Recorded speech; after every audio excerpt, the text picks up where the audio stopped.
The largest country in the continent of Africa, Algeria has a diverse landscape and lots to offer travelers. The journey from Europe is only a short one, but the difference between the two continents is immediately noticeable and provides a sense of adventure and intrigue for tourists.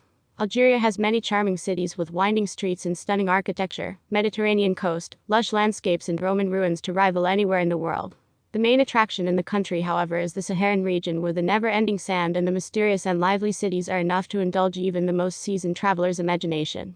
Despite advice about the country not being safe to travel and certain regions being off-limits, most Algerians greet tourists with warm welcomes and are happy to share their way of life with any guests to their country.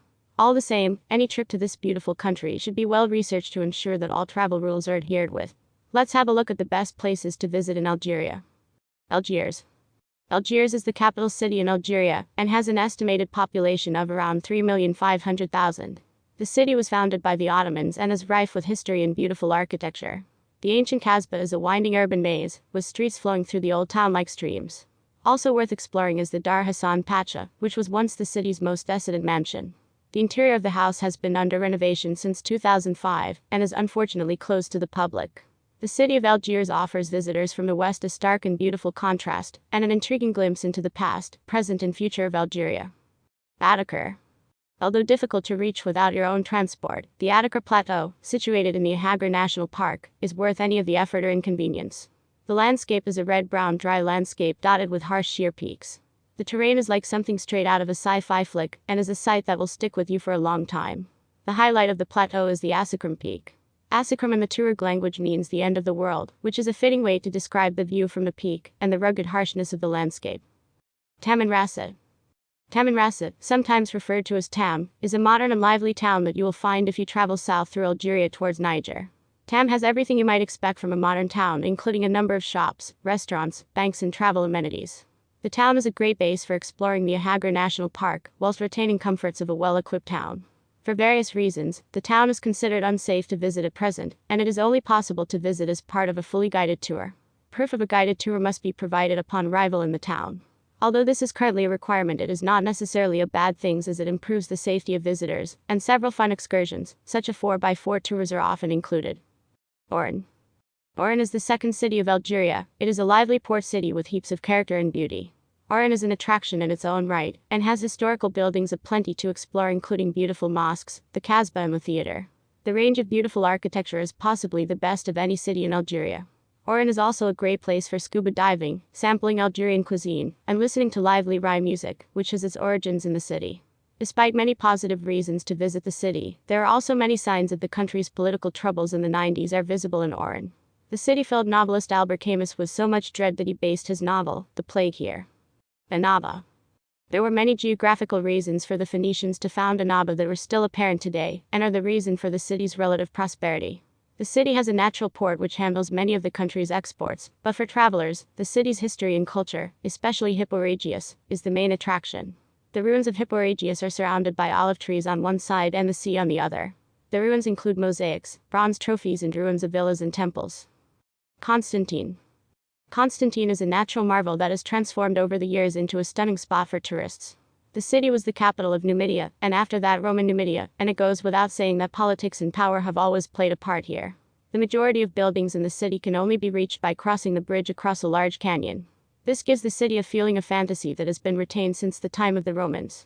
Despite the unique way the city looks, and its astonishing history, there is not much to see here in terms of attraction, and tourists may find that a couple of days here is enough. Bardea. Bardea is part of a 5-town cluster right on the edge of the Sahara Desert, but is also the name often used to refer to the entire cluster. Bardea is almost a country in its own right, with its own dress, religion and social traditions. Guides are required in order to access the beautiful old town or the Sidi Brahim Mosque. Food and accommodation here, as in most Algerian cities, varies immensely in price and quality. If you choose to visit Bardea whilst in Algeria, you may leave feeling like you have visited more than one country. Tlemcen. For stunning rich buildings in Algeria, there is only one option: Tlemcen. The buildings here can compete in beauty with those in southern Spain or Morocco. The town was important for the Romans, but sadly not much evidence has survived from those times. Sites include the Great Mosque, the Eiffel Bridge and waterfalls in the nearby National Park of Tlemcen. Tlemcen has its sights firmly set on the future, and is currently in the process of building what will be the largest university campus in the country. Sedef. Another of Algeria's cities, which was founded by the Romans, Sétif is situated in the Little Kabylie region of Algeria and is over 1,100 meters above sea level. The Roman ruins here are well worth taking time to study. In addition to the Romans, the French have also left their mark on the city. Sites in the city include the main square with its Roman sculptures. Tourists are a fairly rare sight in this city, which for some may be a reason to visit and see the real Algeria, far from the beaten track, but it does have its disadvantages, and Western tourists should exercise caution. Alud.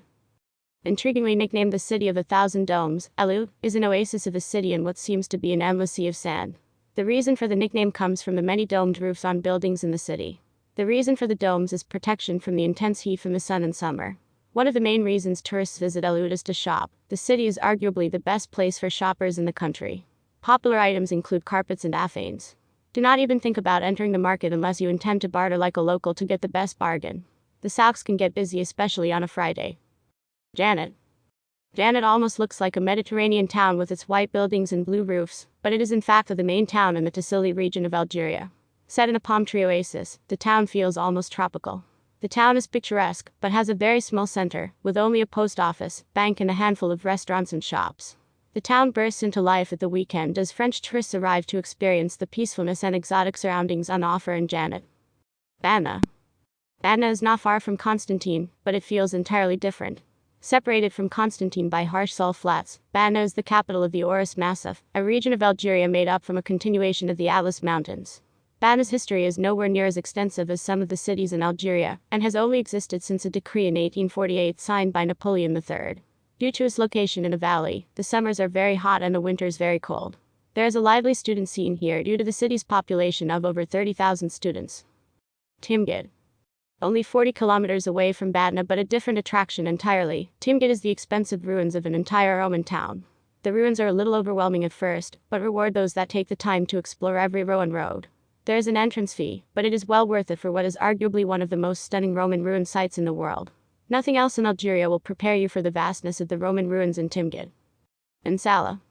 Insala owes its name to its famous salty water. The water is an acquired taste and is often the only type of drinking water available, so come prepared with your own stash, if you prefer the non-salty variety. The buildings are Sudanese in style, and the mosque with Insala is slowly being encroached by a moving sand dune. The dune moves at a rate of 1 meter every 5 years, and as it devours one building, it often reveals another that has been under the sand for some time. Bahia. Bahia is situated on Algeria's Mediterranean coastline, and this is the city's primary attraction for tourists. The history of the city is expansive and has been settled by the Vandals, Byzantines and Ottoman Turks. The museum in the city has various artifacts to prove this turbulent history. In addition to the museum, there is also an impressive Spanish fortress, and the so-called Monkey Peak, which is home to the endangered Barbary macaque monkey.